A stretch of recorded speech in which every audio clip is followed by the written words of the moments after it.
استاد محترم کی شان پوشی میں منتشر کرنا۔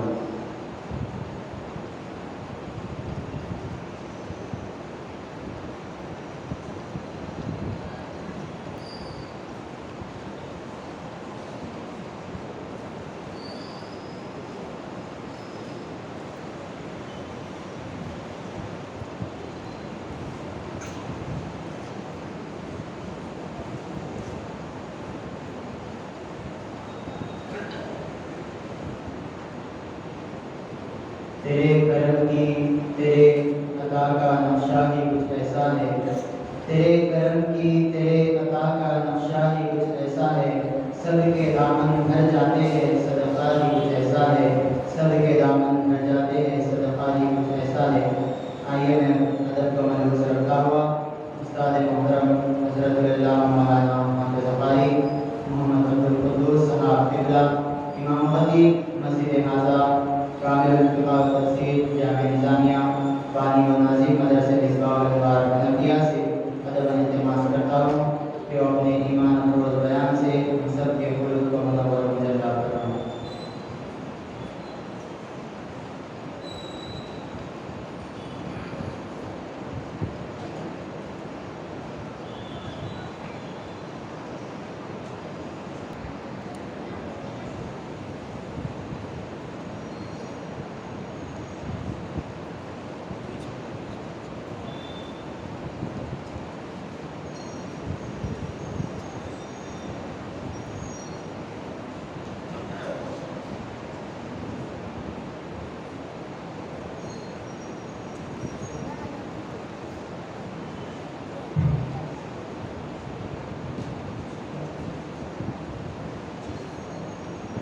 السلام علیکم ورحمۃ اللہ وبرکاتہ۔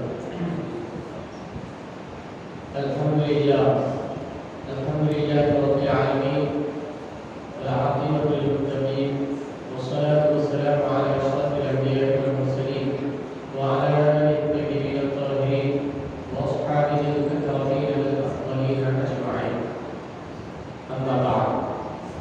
فقد قال اللہ تبارک وتعالی فی کلامہ المجید أعوذ بالله من الشيطان الرجيم بسم الله الرحمن الرحيم قل بفضل الله وبرحمته فبذلك فليفرحوا هو خير مما يجمعون صدق الله مولانا العظيم وبلغنا رسوله النبي النبي الكريم ونحن على ذلك من الشاهدين والشاكرين والحمد لله رب العالمين۔ ٹھہرا کفارہ گناہوں کا جو ذکر اولیاء، ٹھہرا کفارہ گناہوں کا جو ذکر اولیاء، اور اس قسم عبادت ہو جو ذکر انبیاء، اور اس قسم عبادت ہو جو ذکر انبیاء۔ پس وہ نور پاک رب العالمین پیدا ہوئے، پس وہ نور پاک رب العالمین پیدا ہوئے، مبدأ کونین ختم المرسلین پیدا ہوئے، مبدأ کونین و ختم المرسلین پیدا ہوئے۔ دھوم کی عالم میں خورشید کرم طالع ہوا، دھوم کی عالم میں خورشید کرم طالع ہوا، ہاں کرے تعظیم اب نور قدم طالع ہوا، ہاں کرے تعظیم اب نور قدم طالع ہوا۔ معزز حاضرین کرام، سب سے پہلے تاجدار کائنات فخر وامداد ہمارے اپنا کے آقا و مولا سیدنا محمد مصطفیٰ صلی اللہ علیہ وسلم کی بارگاہ میں استراح میں پوری عقیدت اور محبت کے ساتھ حضور پاک صلی اللہ علیہ وسلم کی بارگاہ میں ہدیہ درود و سلام پیش کرتا ہے کہ اللہم صل علی سیدنا محمد وعلی آل سیدنا محمد وبارک وسلم۔ اللهم صل صلاة كاملة وسلم سلاما تاما على سيدنا محمد الذي تنحل به العبد وتنفرج به الكرب وتقضى به الحبائب وتنال به الرغائب وحسن الخواتم ويستغفر الله بوجهه الكريم وعلى آله وصحبه بكل لمحة ونفس بعدد كل معلوم لك۔ معزز حاضرین اکرام، آج یکم ربیع الاول ہو چکی ہے اور ربیع الاول کی دوسری تاریخ کا آغاز مغرب سے ہو چکا ہے۔ یقیناً یہ ہمارے لیے، اہلیان محلہ کے لیے،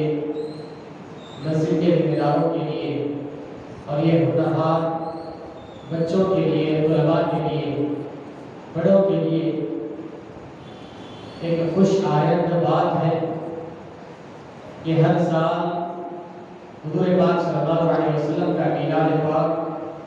بڑے جوش و خروش کے ساتھ منایا جاتا ہے اور منایا جا رہا ہے، اور انشاءاللہ تعالیٰ آگے یہ سلسلہ جاری و ساری رہے گا۔ معزز حاضرین اکرام، حضور پاک صلی اللہ علیہ وسلم کی ولادت پر خوشی اور فرحت و مسرت کا اظہار کرنا یہ فطری تقاضا ہے۔ یہ اللہ تعالیٰ نے انسان کی فطرت میں رکھا ہے، جیسے کہ ہر انسان اپنے گھر ولادت کے موقع پر خوشی کا اظہار کرتا ہے، فرحت و مسرت کا اظہار کرتا ہے کہ اس کے گھر اولاد آئی ہے۔ یہ تو وہ ہستی ہے ساری کائنات جن کے صدقے میں بنی ہے، یہ تو وہ ذات مبارک ہے جن کے صدقے میں انبیاء کو نبوت ملی ہے، یہ وہ ذات گرامی ہے جن کے صدقے میں شہداء کو شہادت ملی ہے، یہ وہ ذات گرامی ہے صحابہ اکرام کو صحابیت انہی سے ملی ہے، ائمہ کو امامت، صلحاء کو صالحیت، شہداء کو شہادت، الغرض جن میں مدارج اور مراتب اور مقامات ہیں وہ سب حضور پاک صلی اللہ علیہ وسلم کے صدقے طفیل میں ملے ہیں۔ تو آپ کی آمد یقیناً باعث رحمت، باعث برکت، باعث فرحت و مسرت ہے۔ یہی وجہ ہے کہ بانی جامع نظام رحمت و رحمت میں حضور پاک صلی اللہ علیہ وسلم کی ولادت کے موقع پر جو اللہ تبارک و تعالی نے جو سارے نظام کائنات کو سجا دیا تھا اس کا تذکرہ کرتے ہوئے لکھا ہے، خصائص کبریٰ نے امام جلال الدین سیوطی رحمۃ اللہ علیہ، یہ تقریباً 500-600 سال پرانے محدث ہے، یہ محدث بھی ہے، مفسر بھی ہے، تاریخ دان بھی ہے، الغرض یہ ہر فن مولا ہے۔ امام جلال الدین سیوطی رحمۃ اللہ علیہ، ان کی تفسیر ہر مدرسے میں پڑھائی جاتی ہے، اور انہوں نے ایک تفسیر لکھی جلالین، انہوں نے ایک تفسیر لکھی الدر المنثور، اس میں ساری احادیث مبارکہ کو تقریباً جمع کر دیا۔ تاریخ میں کتاب لکھی تاریخ الخلفاء، الغرض ہر فن میں امام جلال الدین سیوطی رحمۃ اللہ علیہ نے اپنا قلم کا مظاہرہ فرمایا۔ انہوں نے ایک کتاب لکھی خصائص کبریٰ، خصائص کبریٰ کے نام سے کتاب لکھی، اس میں حضور پاک صلی اللہ علیہ وسلم کی ولادت کے وقت جو واقعات رونما ہوئے ان سب کو جمع کیا، اس سب کو اکٹھا کیا۔ بانی جامع نظام رحمت و رحمت امام جلال الدین سیوطی رحمۃ اللہ علیہ کے حوالے سے انوار احمدی میں اور مقاصد الاسلام کے 11ویں حصے میں اس کا تفصیلی ذکر فرمایا ہے۔ اس میں سے کچھ واقعات آپ کے کچھ گزار کرتا ہوں تاکہ حضور کی میلاد پر اللہ تعالیٰ نے کیسا خوشی کا انتظام فرمایا تھا، اور یہ احادیث مبارکہ دلائل قطبہ میں بھی موجود ہے، بیہقی میں موجود ہے، اور دیگر کتابوں میں یہ احادیث مبارکہ موجود ہے۔ کیونکہ رب الجلال کو یہ منظور تھا کہ میرا حبیب جب دنیا میں آ رہا ہے تو ایسی شان کے ساتھ آئے، ایسی عظمت کے ساتھ آئے کہ ساری دنیا دیکھے کہ آج اللہ کا حبیب دنیا میں جلوہ فکر ہونے والا ہے۔ حضور پاک صلی اللہ علیہ وسلم جب اپنی والدہ کے بطن میں استقرار فرمائے تو اس وقت قریش کے جو جانور تھے، مکے میں جو جانور تھے، وہ آپس میں ایک دوسرے کو خوشخبریاں دینے لگے اور کہنے لگے کہ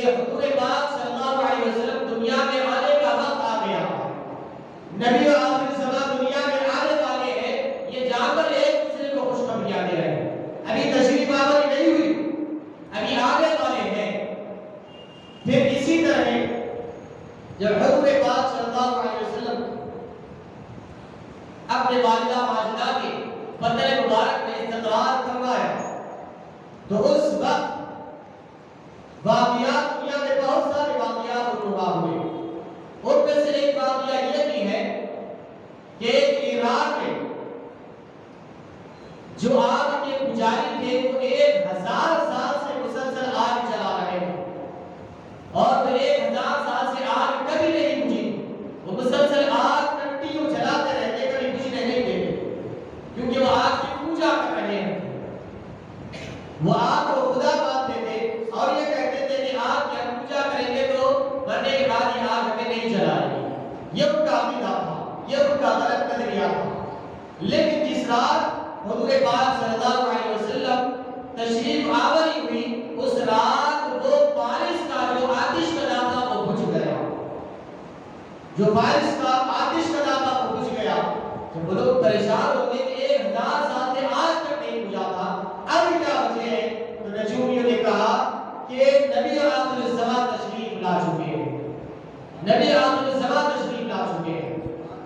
حضور کی آمد پر اللہ تعالیٰ نے ساری دنیا کو بتانا چاہ رہا تھا کہ میرا حبیب آ رہا ہے, تاکہ دنیا والے یہ جان جائے, انہیں یہ اندازہ ہو جائے کہ میرا حبیب آ رہا ہے جس شان والا. اسی طرح سابا ایک بحیرہ تھا, ایک سابا ایک کنڈا تھا جہاں سے وہاں پر رہنے والے اطراف اکناف کے لوگ وہاں سے پانی پیا کرتے تھے. جس رات حضور پاک صلی اللہ علیہ وسلم کی تشریف آوری ہوئی, وہ کنڈا جو تھا وہ خشک ہو گیا, سوکھ گیا. جب یہودیوں نے اپنی کتابوں میں تلاش کیا تو پایا کہ آج نبی اکرم صلی اللہ علیہ وسلم کی ولادت ہو چکی ہے. یہ اس چیز کا اعلان تھا کہ اے یہود اور نصارا, اب تمہاری جو غلط بیانی ہے وہ ختم ہونے والی ہے اور اسلام کا بول بالا آنے والا ہے اور میرا آخری نبی آنے والا ہے. یہ اس بات کی طرف اشارہ تھا.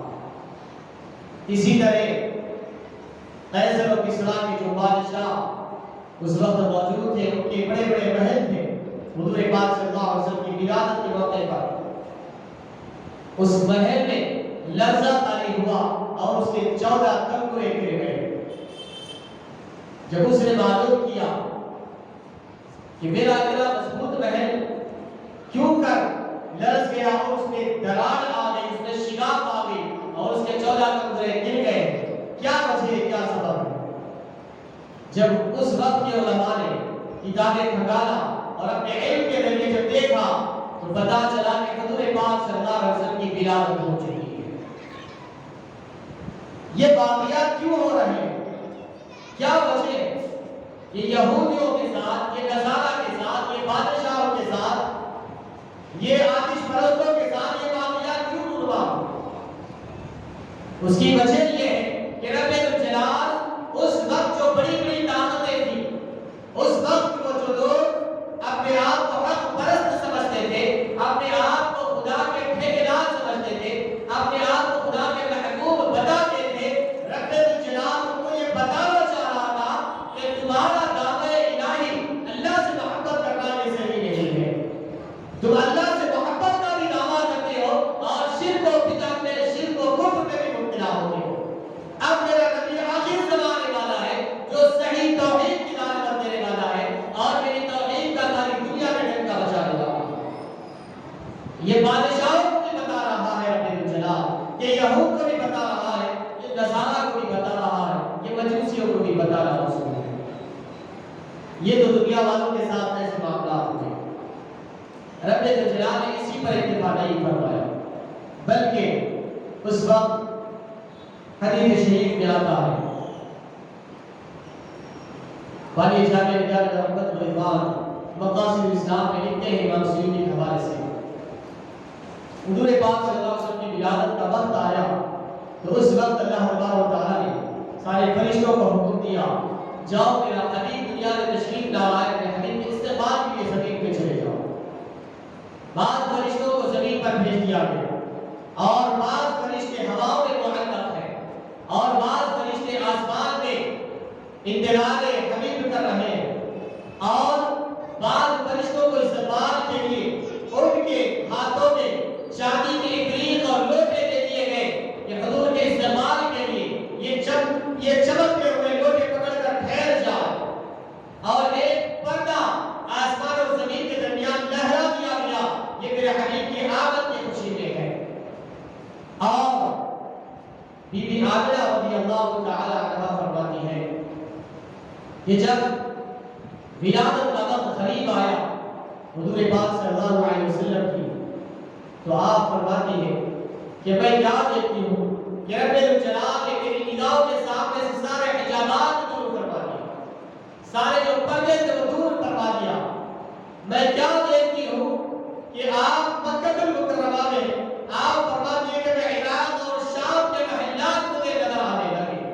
حضور پاک صلی اللہ علیہ وسلم کی ولادت کی برکت سے مجھے شام اور عراق کے محلات نظر آنے لگے، اور وہاں کے سارے نظارے میں نے اپنی آنکھوں سے دیکھ لیا۔ یہ حضور پاک صلی اللہ علیہ وسلم کی ولادت کے وقت رب الجلال نے ایسے ایسے انتظامات، ایسے ایسے عجائب اللہ تبارک و تعالی نے اہل دنیا کو بتایا۔ اس کے بعد اتنا ہی نہیں، جب حضور پاک صلی اللہ علیہ وسلم کی ولادت ہوئی تو امام جلال الدین سیوطی رحمۃ اللہ علیہ لکھتے ہیں کہ حضور پاک صلی اللہ علیہ وسلم کی جس شب ولادت ہوئی اس وقت ولادت کے وقت حضرت عبد المطلب رضی اللہ تعالیٰ وہ خانہ کعبہ کا طواف کر رہے تھے، وہ خانہ کعبہ کا طواف کر رہے تھے، اور اس وقت طواف کے وقت انہوں نے خانہ کعبہ سے یہ آواز سنی، حملت رسول اللہ صلی اللہ علیہ وسلم ورب الکعبہ، حضور پاک صلی اللہ علیہ وسلم دنیا میں تشریف لا چکے رب کعبہ کی قسم، اور یہ آواز آ رہی تھی، اور کعبۃ اللہ حضور پاک صلی اللہ علیہ وسلم کے گھر کی طرف تھوڑا جھک چکا تھا، حضور پاک صلی اللہ علیہ وسلم کے گھر کی طرف تھوڑا جھک چکا تھا، مائل ہو چکا تھا۔ اور دیگر احادیث شریفہ میں آتا ہے کہ خانہ کعبہ حضور پاک صلی اللہ علیہ وسلم کی ولادت کے بعد 3 روز تک مسلسل جھومتا رہا، ہلتا رہا حضور کی ولادت کی خوشی میں۔ حضور پاک صلی اللہ علیہ وسلم کی ولادت کے وقت یہ عجائب، یہ واقعات دنیا میں علماء رب الجلال نے فرمایا۔ اور حضرت عبد المطلب رضی اللہ عنہ فرماتے جب میں خانہ کعبہ کا طواف کر رہا تھا تو اس وقت کیا دیکھتا ہوں کہ جو بت تھے وہ سر کے بل نیچے گر پڑے تھے۔ حضور پاک صلی اللہ علیہ وسلم کی جب ولادت ہوئی تو وہ بت جو ہے سر کے بل زمین پر گر پڑے اور یہ کہنے لگے کہ آج رب الجلال کا حبیب دنیا میں تشریف لا چکا، اب بتوں کی عبادت ختم ہو جائے گی، ایک خدا واحد و قہار کی عبادت کی جائے گی۔ اسی طرح جب حضور پاک صلی اللہ علیہ وسلم کی ولادت ہوئی، صبح صبح ایک یہودی چیختے ہوئے، چلاتے ہوئے، پکارتے ہوئے وہ حضور پاک صلی اللہ علیہ وسلم کے گھر کے اطراف و اطراف پھر رہا ہے اور پوچھ رہا ہے کہ کسی کے گھر یہاں پر ولادت ہوئی کیا؟ یہاں پر کسی کے گھر ولادت ہوئی؟ بعد میں اسے پتا چلا کہ حضرت عبد المطلب کہ ہاں ولادت ہوئی، ان کو پوترا تولد ہوا، ان کے گھر ولادت ہوئی۔ وہ گیا فوراً بھاگتے دوڑتے حضرت عبداللہ رضی اللہ عنہ کے گھر آیا اور آ کر کہنے لگا کیا تمہارے پاس ولادت ہوئی کسی؟ کہا ہاں ہمارے پاس لڑکے کی ولادت ہوئی۔ وہ کہنے لگا کہ میں وہ لڑکے کو دیکھنا چاہتا ہوں، میں وہ لڑکے کو دیکھنا چاہتا ہوں۔ فرمایا کیوں؟ نہیں میں دیکھنا چاہتا۔ الغرض وہ یہودی آیا اور آ کر حضور پاک صلی اللہ علیہ وسلم کو لیا، لے کر حضور پاک صلی اللہ علیہ وسلم کی پشت کی طرف دیکھا، پیٹھ کی طرف دیکھا، حضور پاک صلی اللہ علیہ وسلم پشت مبارک کو جیسے ہی دیکھا وہ غشی کھا کر بے ہوش ہو کر گر گیا، غشی کھا کر بے ہوش ہو کر گر گیا۔ اس کے بعد جب ہوش آیا تو پوچھا کیا وجہ ہے تجھے، تو بے ہوش کیوں ہو گیا، تو چیخ کیوں مارنے لگا، کیا وجہ ہے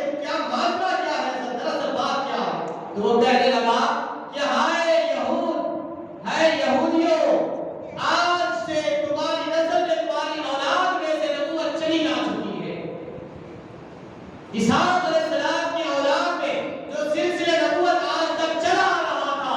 وہ سلسلہ نبوت اسحاق علیہ السلام کی اولاد سے منتقل ہو کر اسماعیل علیہ السلام کی اولاد میں آ چکا۔ میں اس لیے غش کھا کر بے ہوش ہو کر گر پڑا۔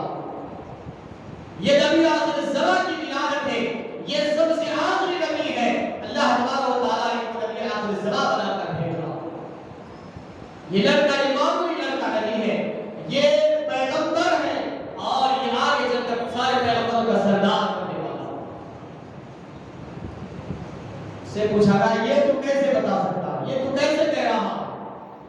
تو اس نے کہا کہ میں تورات میں یہ ساری چیزیں پڑھ چکا ہوں، یہ تورات میں یہ ساری تورات میں یہ پڑھ چکا ہوں، ان کے صفات، ان کی ولادت کا مقام، ان کے اوصاف، اور ان کی نشانیوں میں سے ایک نشانی یہ بھی تھی کہ ان کے پشت پر مہر نبوت ہوگا، ان کی پشت پر مہر نبوت ہوگا۔ میں رات بھر بے چین تھا،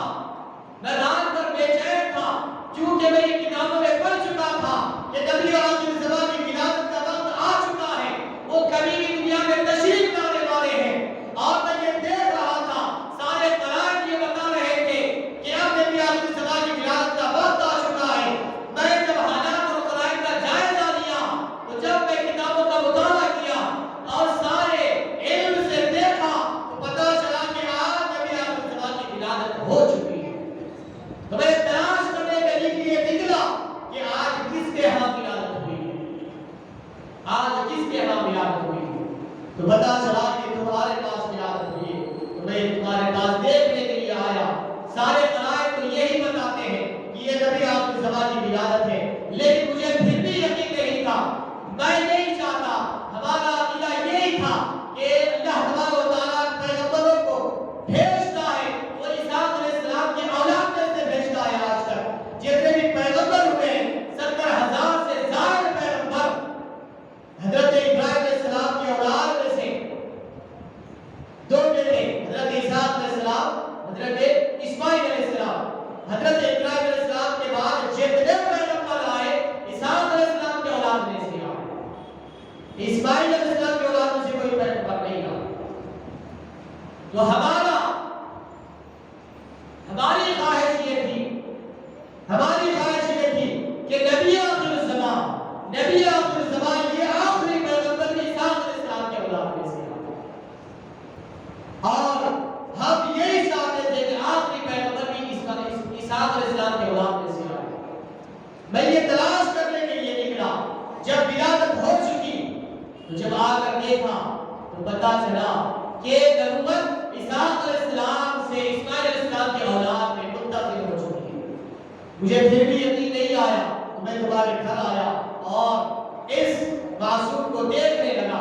اس بچے کو، تاکہ اپنی نظروں سے دیکھ لوں جو میں نے کتابوں میں پڑھا ہے، جو تورات میں پڑھا ہے، انجیل میں پڑھا ہے، کیا یہ سچ ہے یا نہیں، کیا یہی وہ لڑکا ہے جو نبی آخر الزمان ہے، یہی وہ لڑکا ہے یا نہیں؟ کیونکہ ان کی علامتوں میں سے ایک علامت یہ بھی ہے کہ نبی آخر الزمان کی ولادت یہ موسم میں ہوگی، یہ مقام پر ہوگی، اور ان کی پشت میں دونوں کندھوں کے درمیان مہر نبوت ہوگا۔ تو جب میں نے آ کر دیکھا کہ ان کی پشت کے درمیان مہر نبوت ہے، تو مجھے یہ یقین ہو گیا کہ یہی نبی آخر الزمان، یہی نبی آخر الزمان ہے۔ اور نبوت جو اسحاق علیہ السلام سے اسماعیل علیہ السلام کی نسل میں اولاد منتقل ہو چکی ہے، تو میں اس چیز سے غش کھا کر بے ہوش ہو کر گر گیا۔ تو حضور پاک صلی اللہ علیہ وسلم کی ولادت یہ اتنا عظیم واقعہ ہے کہ اس پر رب الجلال نے ایسے ایسے عجائب دنیا میں علماء اور ظاہر فرمائے، جس میں قاضی عیاض رحمۃ اللہ علیہ لکھتے ہیں کہ حضور پاک صلی اللہ علیہ وسلم کی ولادت کے ساتھ بہت ساری چیزیں رونما ہوئی، ان میں سے یہ چیزیں بھی ہیں کہ جس سال حضور پاک صلی اللہ علیہ وسلم کی ولادت ہونے والی تھی، جس سال حضور پاک صلی اللہ علیہ وسلم کی ولادت ہونے والی تھی، اس سال کو رب الجلال نے خوشحالی اور فرحت و مسرت والا سال بنا دیا کہ جانوروں کے لیے چارہ ہی چارہ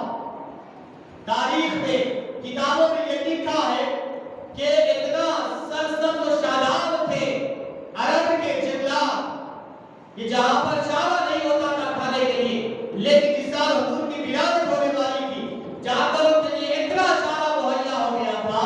کہ لکھا ہے کتابوں میں کہ جانور چر چر کر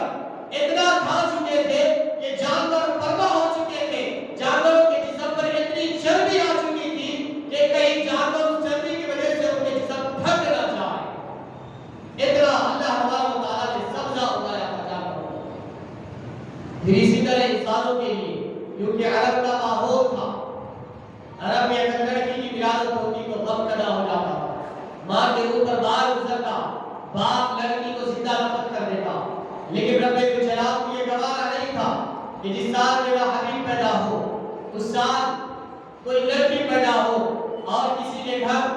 ماتم ہو جائے یا باپ ظالم باپ اپنی بچی کو زندہ دنگور کر دے اور ماں کے دل کو تکلیف پہنچے، رب الجلال کو یہ گوارا نہیں تھا۔ اسی لیے رب الجلال نے ایسا احترام و احترام فرمایا، ایسا احترام فرمایا کہ قاضی عیاض رحمۃ اللہ علیہ فرماتے ہیں وہ پورے سال رب الجلال نے ہر گھر میں حرم میں لڑکے ہی لڑکے ولادت فرمایا، کسی گھر میں لڑکی ولادت نہیں ہوئی، لڑکی تولد نہیں ہوئی۔ یہ حضور پاک صلی اللہ علیہ وسلم کی ولادت کی شان، یہ رب الجلال نے انتظام فرمایا کہ میرا حبیب آ رہا ہو تو کسی کے گھر میں غم نہ ہو، کسی کے گھر میں ماتم نہ ہو، کسی کا دل ٹوٹا ہوا نہ ہو، کوئی غمگین اور افسردہ نہ ہو۔ یہ رب الجلال نے حضور کی ولادت کا اہتمام اور انتظام فرمایا۔ تو حضور پاک صلی اللہ علیہ وسلم کی ولادت کی شان کیا کہیں، کیا بیان کریں۔ حضور پاک صلی اللہ علیہ وسلم کی ولادت عظیم الشان ولادت ہے آپ کی۔ حضور پاک صلی اللہ علیہ وسلم جب دنیا میں تشریف لائے، جب بچے دنیا میں آتے ہیں تو بچہ دنیا میں آنے کے بعد روتا ہے، چیختا ہے، چلاتا ہے، لیکن قربان جائے ہمارے اور آپ کے آقا و مولا صلی اللہ علیہ وسلم پر بی بی آمنہ رضی اللہ تعالی عنہا فرماتی ہے جب میرے حبیب کی ولادت ہوئی میں کیا دیکھتی ہوں کہ میرے بدن سے ایک نور نکلا اور وہ نور نکل کر میرا لڑکا جیسے ہی تولد ہوا، آمنہ رضی اللہ تعالی عنہا فرماتی ہے کہ وہ فوراً سجدہ ریز ہوا اور سجدے میں گیا اور شہادت کی انگلی اوپر اٹھا کر کہنے لگا ربی ہب لی امتی، ربی ہب لی امتی، ربی ہب لی امتی، اے باری اللہ میری امت کو بخش دے، اے باری اللہ میری امت کو بخش دے، اے باری اللہ میری امت کو بخش دے۔ حضور پاک صلی اللہ علیہ وسلم پیدا ہوئے تو اپنی امت کی فکر لے کر پیدا ہوئے، اور جب پیدا ہوئے تو آپ کی شہادت کی انگلی اٹھی ہوئی، رب الجلال کی وحدانیت کی گواہی دیتے ہوئے پیدا ہوئے۔ یہ شان حضور پاک صلی اللہ علیہ وسلم کی ولادت کی شان۔ اور جب ولادت ہوتی ہے، ولادت ہوتی ہے تو ڈاکٹرز نرس وغیرہ جو ہے بچے کو نام کاٹتے ہیں، کیونکہ یہی کوئی ایک واحد ذریعہ ہے جو ماں کے پیٹ میں بچے کو غذا ملتی ہے، بچے کی جو پرورش ہوتی ہے وہ نام کے ذریعے اس کو غذا ملتی ہے۔ رب الجلال نے ایسا نظام رکھا، لیکن حضور پاک صلی اللہ علیہ وسلم کی شان اور عظمت یہ ہے کہ حضور پاک صلی اللہ علیہ وسلم ناک بریلا پیدا ہوئے، یعنی حضور پاک صلی اللہ علیہ وسلم کی ناک کاٹنے کی نوبت نہیں آئی، ناک کٹی ہوئی پیدا ہوئے۔ اس کا مطلب یہ ہے لوگوں کہ جو بچہ ماں کے بدن میں پرورش پاتا ہے، جو بچہ ماں کے پیٹ میں پلتا، پھیلتا، پھولتا ہے، جو بڑھتا ہے،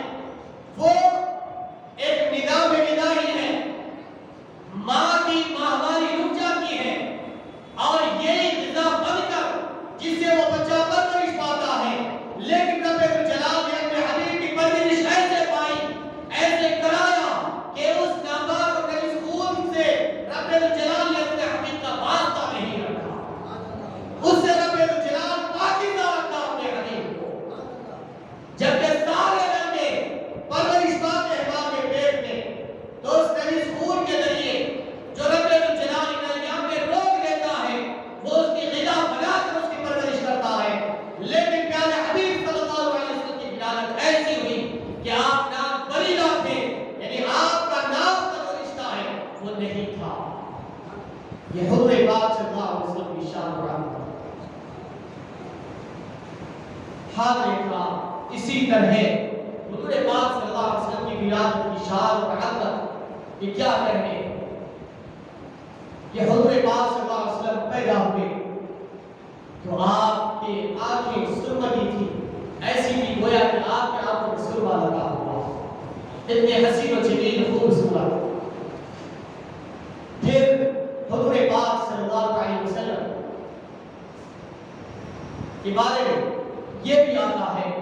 کہ حضور پاک صلی اللہ علیہ وسلم تو رب الجلال نے مختون پیدا فرمایا، مختون پیدا فرمایا، مختون یعنی ختنہ کیے ہوئے پیدا فرمایا رب الجلال نے۔ یہ حضور پاک صلی اللہ علیہ وسلم کی شان و عظمت ہے کہ رب الجلال نے گوارا نہیں کہ میرے حبیب کی ختنہ کوئی اور کرے، رب الجلال اس انتظام کو پہلے سے ہی فرما دیا کہ اپنے حبیب کو مختون دنیا میں بھیجا۔ یہ حضور پاک صلی اللہ علیہ وسلم کی ولادت کی شان ہے، رب الجلال نے ایسا اقتدار فرمایا۔ اور کیا شان بیان کرے حضور پاک صلی اللہ علیہ وسلم کی ولادت کی، آپ کی عظمت، آپ کا مقام، آپ کا مرتبہ رب الجلال نے کتنا بلند کیا، کتنا اعلیٰ فرمایا، اور کیسی کیسی عظمت رب الجلال نے آپ کو عطا فرمائی۔ جب ولادت ہوئی تو بی بی آمنہ رضی اللہ تعالی عنہا فرماتی ہے کہ میں نے ایک آواز سنی، میں ایک آواز سنی، آواز دینے والے نے آواز دی، اعطوا محمد صلی اللہ علیہ وسلم صفاء آدم ورقة نوح وشجاعة يوشع وخلة إبراهيم وصوت داود وزهد يحيى۔ اے لوگوں، میرے حبیب صلی اللہ علیہ وسلم کو آدم علیہ السلام کی پاکیزگی عطا کرو، داؤد علیہ السلام کی آواز عطا کرو، نوح علیہ السلام کی شجاعت عطا کرو، اور ایوب علیہ السلام کا صبر عطا کرو، یحییٰ علیہ السلام کا زہد و تقویٰ عطا کرو۔ اس کے بعد فرمایا جتنے پیغمبر گزرے ہیں ان سب کے سارے صفات کو میرے حبیب نے اکٹھا کر کے جمع کر،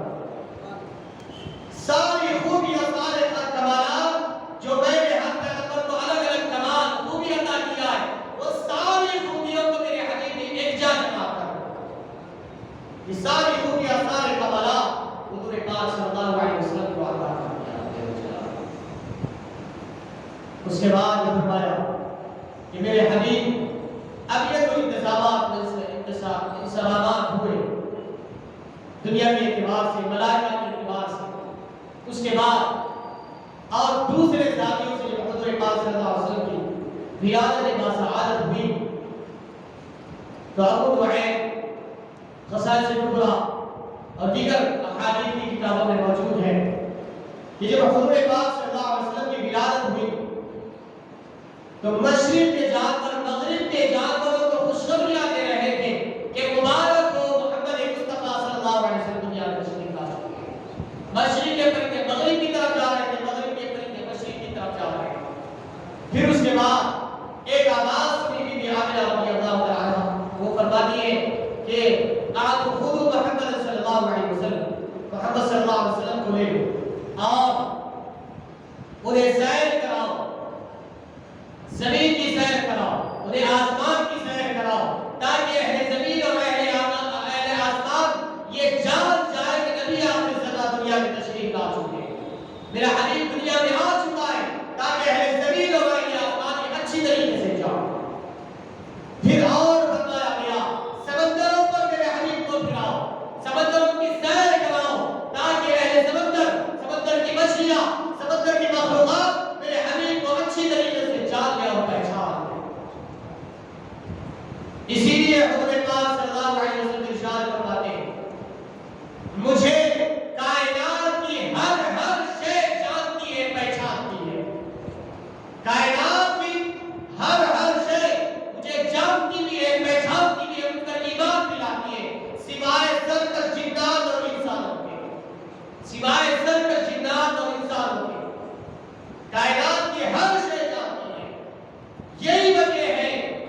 کہ جب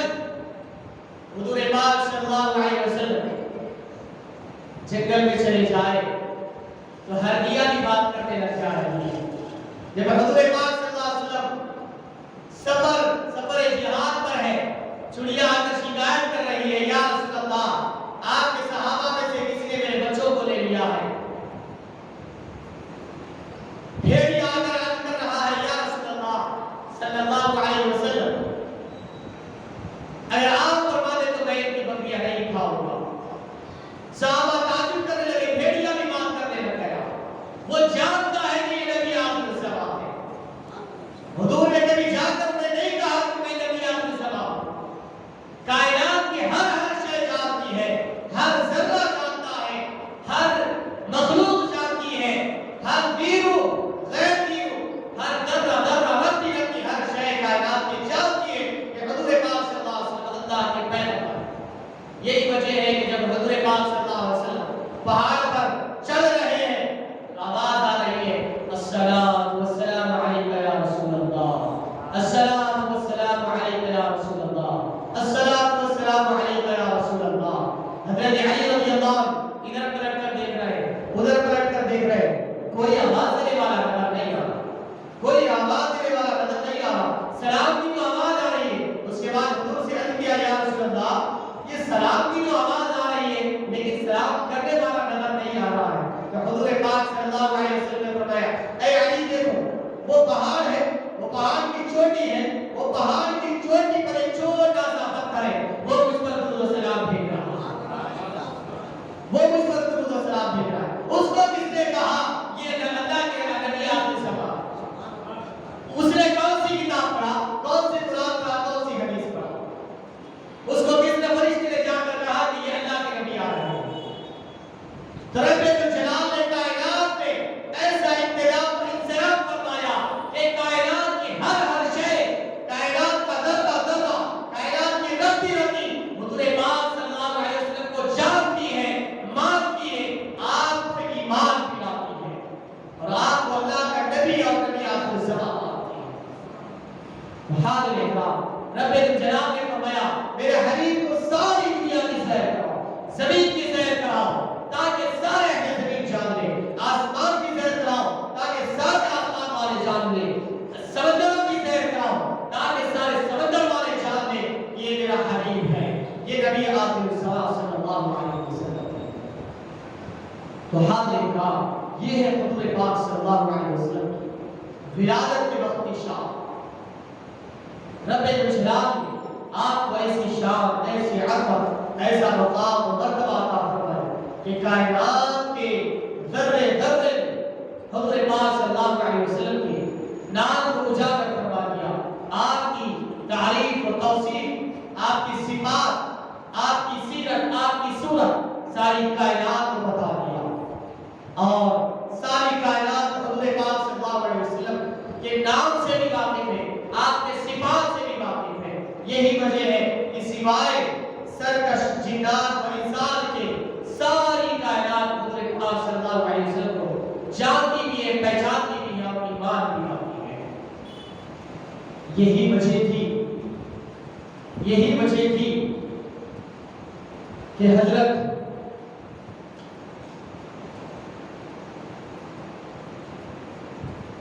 ایک بہت بڑے بزرگ گزرے ہیں کہ جب غلام احمد قادیانی اس نے نبوت کا دعویٰ کیا، بہت سارے جھوٹے دعویٰ کیا، اس نے کبھی عیسیٰ مسیح ہونے کا دعویٰ کیا، کبھی مہدی علیہ السلام ہونے کا دعویٰ کیا اور اس کے بعد آخر میں اس نے نبی ہونے کا دعویٰ کیا.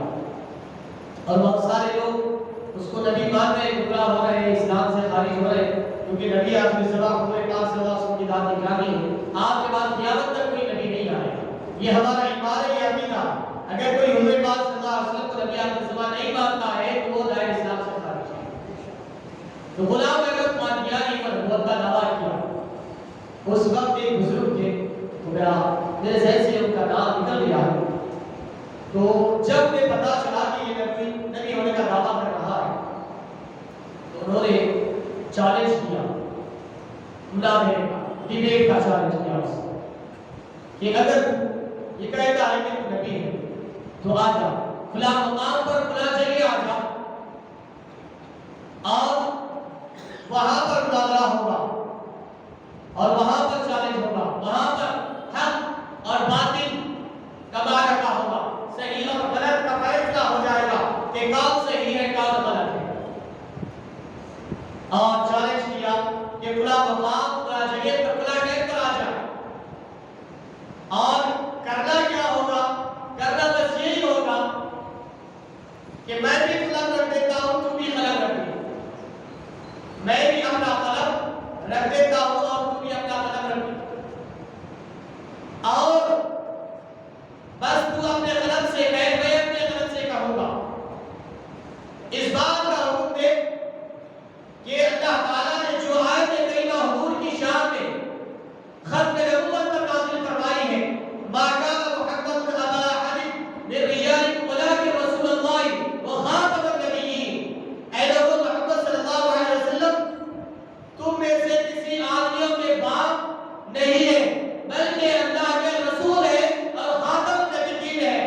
یہ آیت لکھنا ہوگا، تو اپنے قلم کو حکم دے، میں اپنے قلم کو حکم دوں گا۔ حق اور باطل کا پتہ چل جائے گا کہ کس کا قلم اٹھتا ہے اور ختم نبوت کی آیت لکھتا ہے۔ جس کا قلم اٹھے گا وہ حق ہوگا، جس کا قلم نہیں اٹھے گا وہ باطل پر ہوگا۔ اسے یقین تھا، اسے پتا تھا کہ میرا قلم تو نہیں لکھے گا۔ وہ ڈیبیٹ میں آیا ہی نہیں، دور سے بھاگ گیا، دوسرے مقام پر بھاگ گیا۔ یہ وہ اللہ کے بزرگان دین تھے جنہیں حق و صداقت کا پتا تھا کہ رب الجلال نے کائنات کے ہر شے وہ یہ تعارف کرا دیا کہ یہ میرا نبی ہے، یہ میرا نبی آخر زمان ہے۔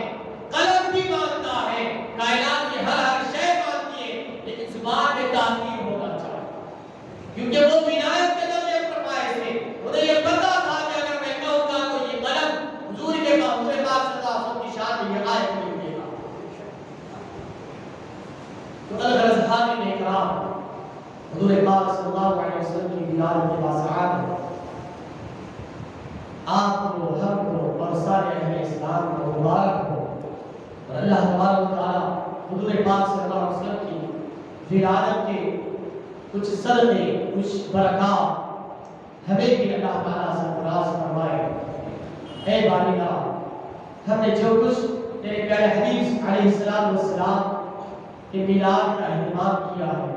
اس کو پیارے حبیب صلی اللہ علیہ وسلم کے صدقے میں قبول فرمائے۔ اے باری اللہ، جو کچھ ہم اپنی بساط کے مطابق کر رہے ہیں مولا، اس میں برکت عطا فرما اور اس کو شر میں قبولیت عطا فرما۔ اے باری اللہ، تیرے پیارے حبیب صلی اللہ علیہ وسلم کا خوب سے خوب چرچا کرنے کی توفیق عطا فرما۔ تیرے پیارے حبیب صلی اللہ علیہ وسلم کی محبت ہمارے دلوں میں جا نصیب فرما۔ اے باری اللہ، چھوٹے معصوم بچے، نوجوان ہیں، بڑے ہیں، اے باری اللہ تمام کے حاضرین کو اپنی بارگاہ میں قبول فرمائے۔ اے باری اللہ، ہم نے بزرگوں سے سنا ہے جہاں پر سرکار کی میلاد کی محفل ہوتی ہے وہاں پر تیرے انوار و تجلیات کی رحمتیں نازل ہوتی ہیں۔ اے باری اللہ، ہم پر بھی تیرے انوار و تجلیات کی بارش نازل فرما، ہمیں بھی اپنی رحمت کے ذریعے عطا فرما، اپنی رحمت سے تو ڈھانپ لے۔ اے باری اللہ، شیخ عبد الحق محدث دہلوی رحمۃ اللہ علیہ فرماتے ہیں کہ میں نے میلاد کی محفل پر تیرے انوار و تجلیات کے نزول کو اپنی دل کی اور سر کی آنکھوں سے دیکھا۔ اے باری اللہ، ویسے انوار و تجلیات کی بارش ہماری محفلوں پر بھی نازل فرما۔ اے باری اللہ، ہمیں خلوص اور للہیت کے لیے کام کرنے کی توفیق عطا فرما۔ اے باری اللہ، ریاکاری اور دکھاوے اور نام و نمود سے ہماری حفاظت فرما۔ صلی اللہ تعالی وسلم علی خیر خلقہ سیدنا محمد وعلی آلہ واصحابہ وسلم اجمعین۔ الحمد للہ۔